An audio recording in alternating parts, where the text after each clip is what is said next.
Well, thank you so much. This is a festive occasion. You're 2 years down the road from where you were when I visited a couple of years ago, and it's so fantastic to see the progress that you've made. And I want to thank the design team for all the work that you've put into this and your hospitality, particularly Kathy Boyer-Sheshall, who's done a wonderful job coordinating the effort. And I want to thank the sponsors of today's program, as well as the funders who've underwritten the cost of this project, and sounds like it's going to continue into the future, which is really wonderful news. I'm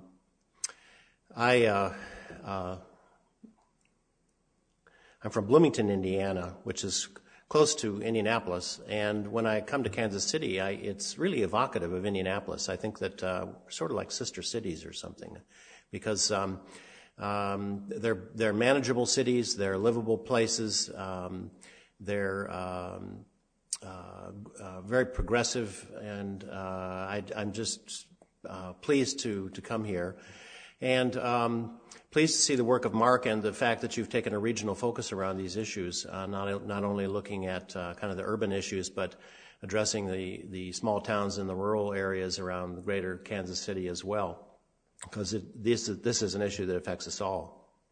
I took a stroll around Bloomington recently, and I was over by CVS,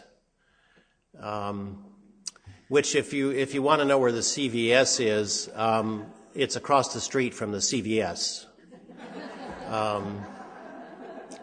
And this is a pharmacy, mind you, and in the first place, the ramp and the sidewalk look like they've never planned to meet in the first place.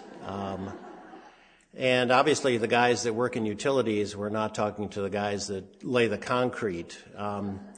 And this is emblematic of a big problem that we have in addressing these issues across the country. And I assume this will be fixed, but at twice the cost probably that was originally planned for this project.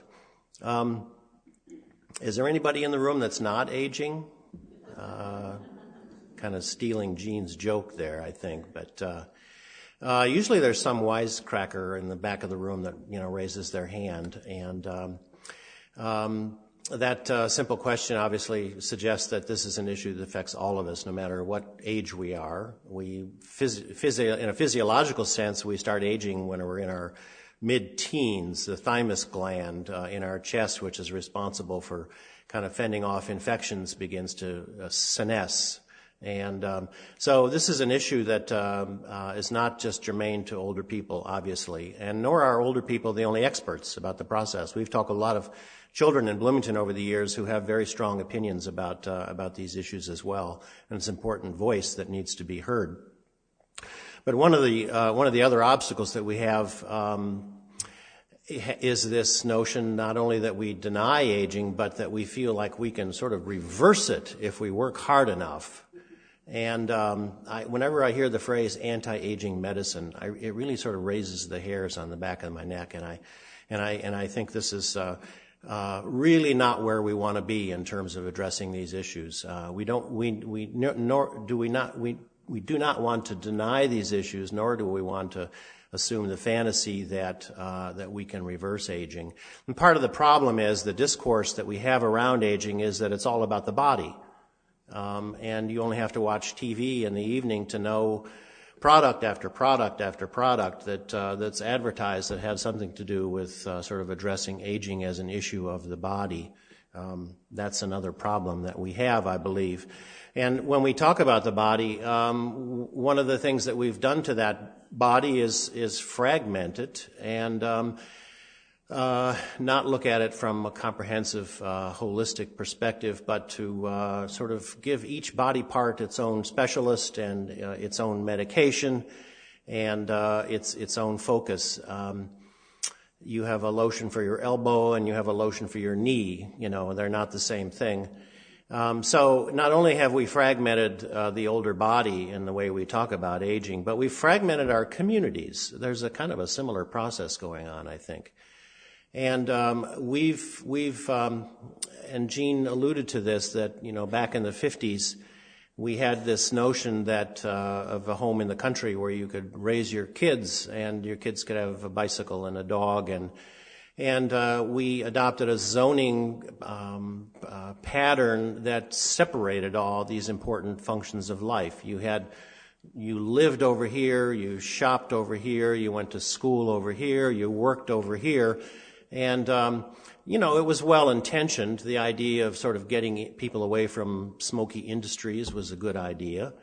But this form of zoning led to the isolation of important arenas in our lives, and we're coming back to pay the price, I think.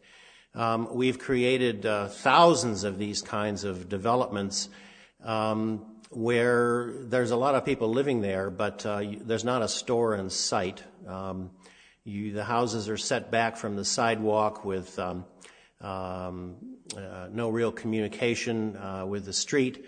In fact, I wanted to read actually a little passage here from something I wrote about the suburban pattern. And, when you make a point, you sometimes have to stretch a point. So these can be arguable, and I'm open to that. I don't want to be too dogmatic about this, but we can ask, is the suburb a good place to grow old? And clean air and grass notwithstanding, I'm afraid we cannot answer that question in the affirmative. The suburb isolates elders who do not drive from essential community services and amenities. For elders who do drive, the suburban development pattern creates a reliance on major arterials for connections to commerce and work, arterials that become ever more congested and dangerous for drivers with lower vision and slower reaction times. This kind of a street pattern forces, you can't drive through the neighborhood, you got to drive out to the arterial, in other words, to get where you want to go. In suburbs where cul-de-sac have replaced the traditional street grids, it becomes cost prohibitive to provide public transit services where larger vehicles cannot turn around nor make efficient runs. In suburbs that have grown old due to the loss of children, we call them naturally occurring retirement communities, old people are left with each other alone, cut off from the supportive labor of young persons and life-affirming relationships with children. In suburbs where every yard is fenced, houses without porches are set back from the sidewalk, garage doors open and close at the flick of a button, elders and others are totally relieved of the need for or opportunity of interacting face-to-face with neighbors. In suburbs where every house is of similar vintage and style and where every trace of geological and historical past has been erased, it would not occur to you to visit an elderly neighbor to tap the memory of the place. There is no memory of the place. In suburbs where every lot is large by design and covenants require upkeep, the frail elder risks being ostracized for not keeping up her place and personally takes it to heart when she looks out her window at weedy flower beds that were once a source of pride. In Peter Pan suburbs where houses were designed as if no one would grow old, the frail elder struggles with a bathroom that does not admit her walker or a bathtub that makes it impossible to bathe her husband with dementia. In suburbs where covenants and municipal laws preclude changes to the footprint and the composition of the house, older people are prevented from adding on a caregiver unit, taking in a boarder, or perhaps even having an extra car parked on the street for an aide. In the recent past, increasing suburban property values have made it more and more difficult for elders on fixed incomes to keep up with property taxes, let alone the increasing costs associated with what may be aging housing stock. In short, if the suburb is ever to complete its promise, it will require some massive retrofitting as America ages. Now, it's not all about suburbs, and admittedly, I have stretched a point. Many of you have grown up in suburbs and probably have fond memories of growing up in those places. The way we've designed our communities is coming back to haunt us in a way, and that's partly what brings us here together today. I have come to believe that aging is not about the body, nor time, but about relationships and the meaning of place. So aging is not about time in the body, it's about relationships and the meaning of place. And I wanted to explore that topic with you a little bit later through this morning. When you pull people together to talk about aging, sometimes a community group of one kind or another, somebody will say, well, who are we talking about? Who are the aging? Are we talking about people 65 and above? Are we talking about people 85 and above? And we spend a lot of time sort of on that question, but it's not very productive time. I think really all along we've been asking the wrong question. Not when is old age, but where is old age, makes you think about these issues a little bit more a little differently. When I worked at Bloomington Hospital for a number of years and ran a senior services program at the hospital, we used to bring hospital customers in and ask them, what is it that you want the healthcare system to do for you? And the typical response was, well, I'd like it to help me manage at home as long as I can. So older people that we talked to were intuitively aware of this important connection between the concepts of health and the concepts of home. For them, it was an identity. When you look at sort of the institutional responses, we have a housing sector over here and we have a healthcare sector over here. And never the twain shall meet in many ways. So it became important to explore what we mean by the concept of home as older people experience it, and the concept of health as well. Now, this is a minimalist definition of home that Robert Frost has offered. Home is where, when you get there, they've got to take you in. And I would hope that we can go a little farther than that in terms of what the meaning of home is for people. But that's a good starting point. Suggesting that we need to create a deep map of home, if you will. I don't know if you can actually see the slide. It's an old man stirring the embers of his own memory. And the concept of a deep map of home suggests that we need to try to understand the experience of older people from the inside, if you will, to understand the strong attachment to place that people do have. Most any survey that's been conducted around the country on this question, in Indiana we asked, if you had your druthers, where would you like to grow old? 94%, more than 94 out of 100 people said, I'd like to stay in my residence as long as I can. That's not an unusual response. So there's something about this that's pretty significant. I wanted to tell you a story about Opal, and this is a true story. Opal lived in Bloomington in a little bungalow. We have a lot of these little houses in Bloomington like this. You may do in certain neighborhoods in Kansas City as well. It's kind of a long house on a long lot, and with a front porch close to the sidewalk. And Opal has plants and flowers on the front porch. They line the banister on the porch, and she loves to take care of them. Very important to her. She was becoming more frail, and her kitchen is way in the back of the house, and it was becoming more and more difficult for her to carry her water jugs from the kitchen all the way up to the front porch to take care of her plants. Well, it happened that a young couple moved in across the street, and she was aware that somebody had moved in. And so when she would see the car pull in to the driveway, she would go out onto her front porch, being a savvy person, and just kind of piddle around, make herself visible. And sure enough, the young couple came over to introduce themselves to her, and before long they had developed a relationship and had worked out an arrangement, not only with a porch light as a kind of a signaling system, which happens in a lot of neighborhoods, but when her water jugs would get empty, she would put them up on the banister, and when the neighbors saw that, they would come over and take the water jugs back to the kitchen, fill them up with water, and bring them back out onto the front porch. It was what you call a win-win situation. Really win-win-win.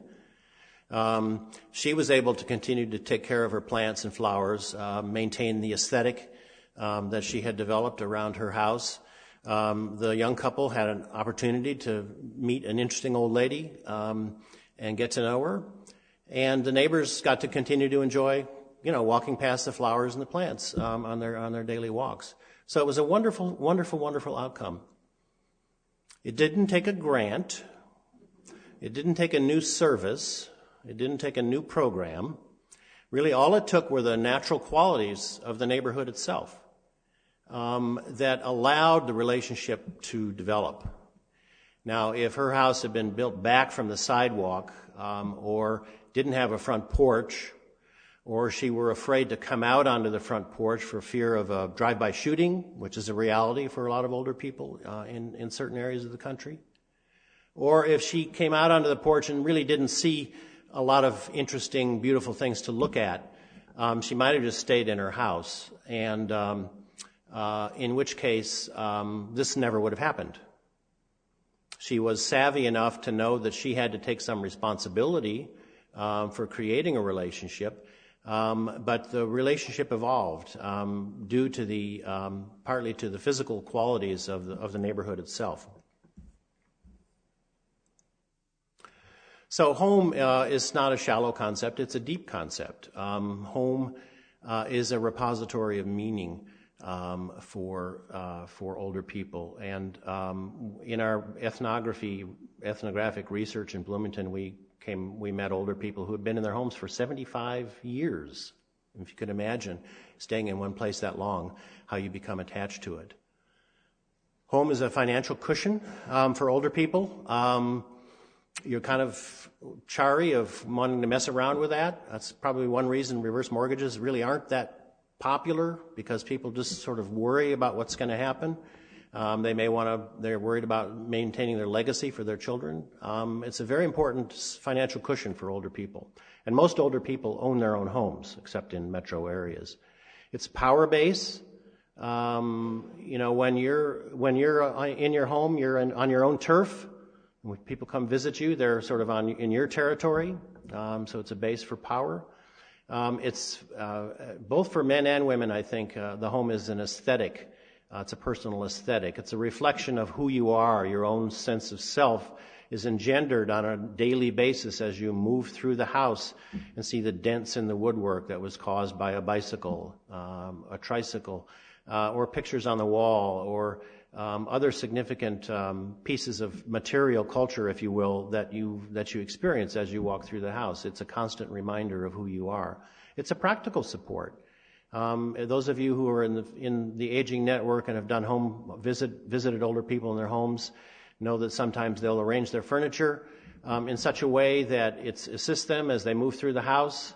I've known older people who have walked laps in their basement. You'd never know they were exercising, but every day they get down in their basement and walk laps. So it's literally a practical support. And if you live there long enough, it's like a hand in a glove. It really becomes part of your own sense of self. You pour yourself out into the physical environment, and it really becomes part of your body. It's incorporated in who you are. When you're in your home, you're at a node in a social network. And in short, it's not a thing so much as an activity, an accomplishment. If you will, home is a verb, not a noun. So people that are living at home are constantly reactivating the concept, if you will, through their experience of that place. So you can understand why people become attached to a place like this, and how sometimes we're pretty cavalier when we assume it's going to be easy for somebody to move or easy for somebody to get rid of their stuff. It's an important thing. We need a broader notion of home, because we discovered that it's not just the house, it's also the yard. And most of the neighborly visiting that went on in Bloomington was outside, actually. Sort of literally the proverbial fence, across the fence. People interacted with their neighbors in the interstitial spaces, not much less likely to have their neighbors come in or go to their neighbors' houses. They identify with the neighborhood, and they identify with the community in a place like Bloomington, and the heart and soul elements of a town like Bloomington. Now let's go back to this medical thing, aging and the body. I tried to avoid slides with a lot of text, and I hope this is legible for you, but. One of the things that we've done, one of the consequences of thinking of aging as just simply an issue of the body, suggests that aging, is a medical problem more than anything else. And we privilege that notion in many ways, I think, through the way we've designed our healthcare system. We have very much of a focus on acute care. Medicare originally was, and pretty much still is, was oriented towards acute illness episodes of older people. What the was it T. Franklin Williams, or I can't remember now, talked about the vicissitudes of old age, the incidents and the episodes of illness. So Medicare was a health insurance program that would address those acute illnesses that older people would have. We think in many ways of old age as a disease. We have a big focus on longevity and anti-aging medicine, which is a huge industry. If you go home and Google anti-aging medicine, you'll get hundreds of thousands of hits, believe me. We have a focus on diseases of old age in our research, a focus on cure. Our approach is reactive and corrective. We place a lot of importance on this concept of a diagnosis, which underlies our reimbursement system. We refer to people as patients, and the whole focus is on services to patients. That's sort of a clinical perspective on the body, and that infuses the way we think about aging. I would suggest that we need to sort of throw that notion, maybe not throw it in the wastebasket, but that there's a complementary way of thinking about these issues that represents an alternative paradigm, if you will. And so if we were to do for the concept of health what we just did for the concept of home, to create a deep map of health, what would that look like? What would that mean? And I want to think about that through another story, and this is another real fellow that was a friend of mine. He's passed on at age 93 a few years ago. Name is Milton. It's not Albert Einstein, but I don't have a picture of Milton, regrettably. And but if you saw Milton, you would think that's Albert Einstein. He is eccentric, long, out of control hair, and a very, very interesting guy. He lived in one of these little bungalows near the hospital, and he put a sign up on his window. It was called the Barefoot Museum. And when he was in late life, his wife got cancer, and the two of them took their Social Security and moved to Sri Lanka, and lived there about 5 years. And he thinks the trip is what really cured her cancer. But they lived in literally a kind of a grass sort of structure, and it was kind of a hostile. Young people would come through that were traveling through, and got to know all the people in the village, and got a huge amount of support. His money went very far there, and he was interested in painting, and so when you visited Milton in his house, you had to take off your shoes. That's why it was called the Barefoot Museum. And his house was lined with these paintings that he did. And this is just an example of one of his paintings. He was what you call an outsider artist, I guess. And he had this thing that he would go into a dark room, totally lightless room, and strip naked and meditate. And at the point at which he began to see images, he would turn on the light and he would go paint the images using various kinds of unusual textures and implements and things. This was just one of his paintings, but he had hundreds of these things. And so he was a very, very interesting guy. This is actually not his house. It's down the street from his house. And this is where the story gets stretched a little bit. But he had pretty significant hearing problem. And he lived on a hill above Bloomington Hospital. And so during each day, he would walk down the hill to the hospital cafeteria to eat lunch, which was a great thing because the food was very nutritious and very inexpensive. And he got to know everybody that worked at the hospital. So people loved to come sit and talk with him, and so he got to know the nursing staff and the aides, the techs, and so forth. So when he went into the hospital, it was great because everybody knew him and everybody wanted to take care of him. And Milton's in, we'll go sit down and see him. And so it was a pretty good thing. One day he was leaving his house and he got out to the curb, and a truck sped by and kind of twisted him around, and he fell and broke his hip. He didn't hear the truck coming because he didn't have hearing aids. And to make a long story short, he ended up in the emergency room and then the hospital and then a rehab facility. And about $40,000, and 3 months later, he was back home without hearing aids.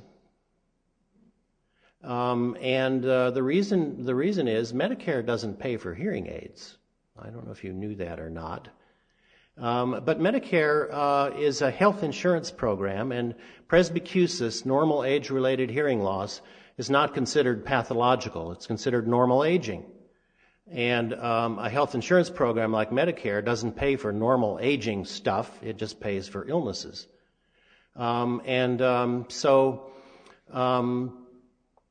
There's a good deal of irony in the way that our reimbursement system works to address acute illnesses through very expensive remediation without addressing more fundamental kinds of issues that are very significant to the function that we're able to maintain in our daily lives.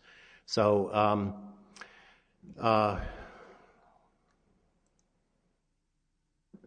Milton, relationships were very, very important to Milton, and as they were to Opal.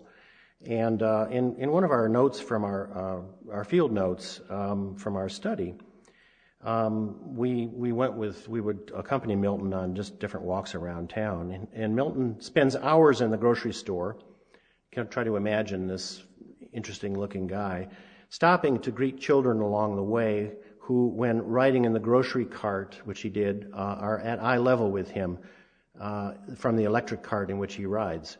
He enjoys making faces at the children who try to mimic his facial tricks and expressions. He explains, "I feel babies are the closest friends I have. Everyone smiles back at me. It's a heavenly thing." He explains that he never used to have time to talk with people and clerks in the store when he was a young parent. He says, however, that now it's part of my social life. Everybody knows me and I make myself known. Without relationships, I'm a dead man. Like Opal, those relationships were critical to Milton's physical health as well as his mental health, and that's what I mean by a deep map of health.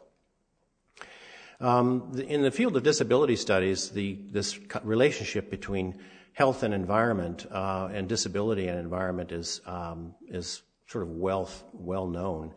In a famous study from several years ago, I use this quotation a lot. It suggests that health and disability and aging refer to the balance between personal capability and environmental demand, as well as aspirations because of the demands we make on ourselves. So health and aging and disability is not in the body.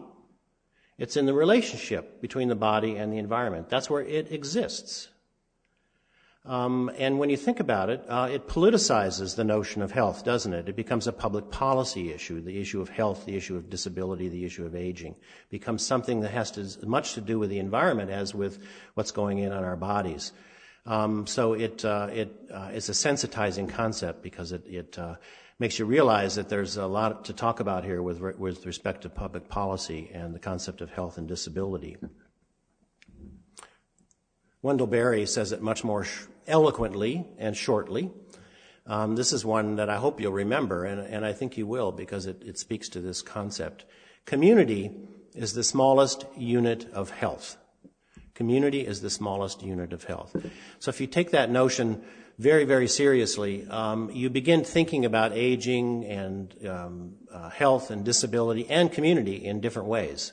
That's sort of the purpose of my talk today, is to sort of get you rethinking this whole notion. Now, what would this mean about a healthcare system?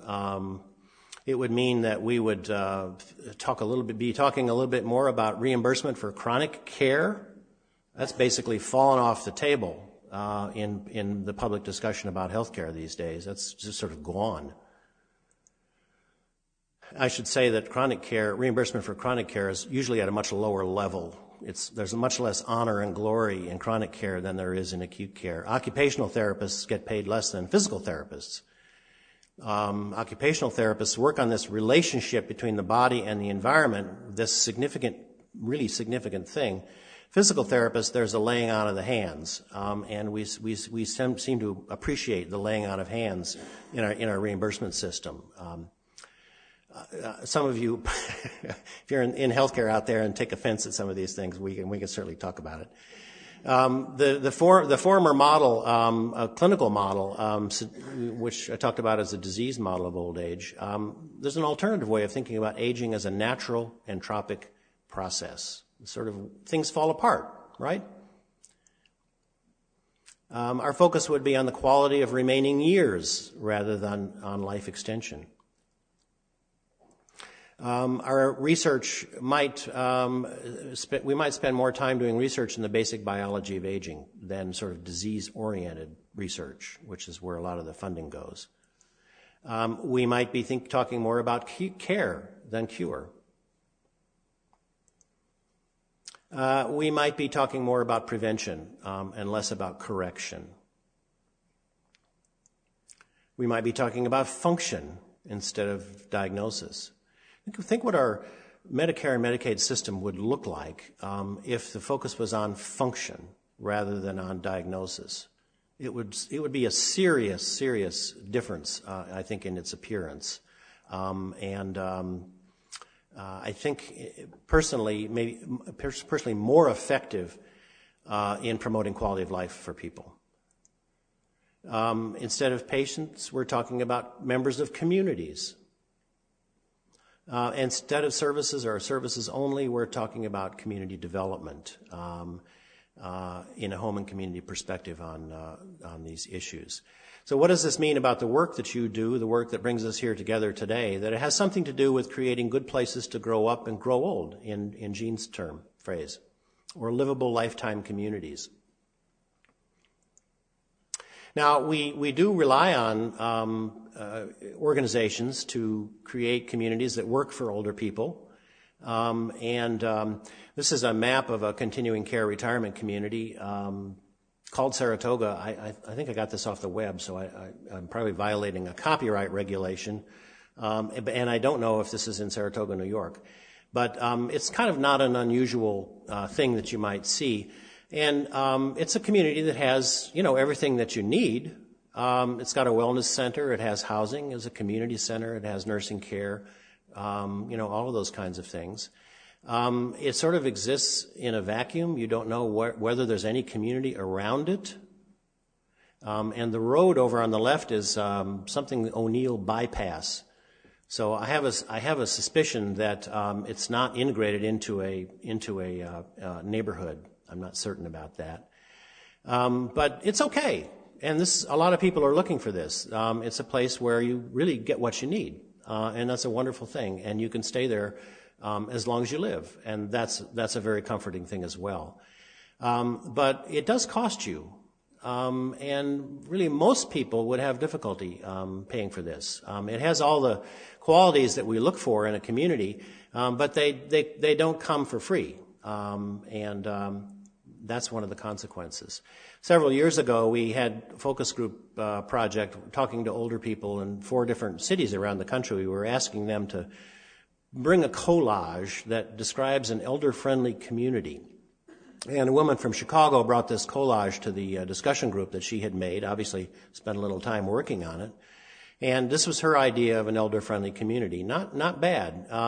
She's got a village green in the middle there with benches, and I think they're elder-friendly. They have rails on the side.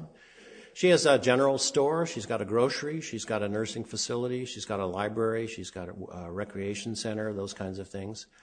Those little purplish structures that are scattered around, those are not tombstones. Though I think a good community has a good cemetery. I think that's a hallmark of a good community.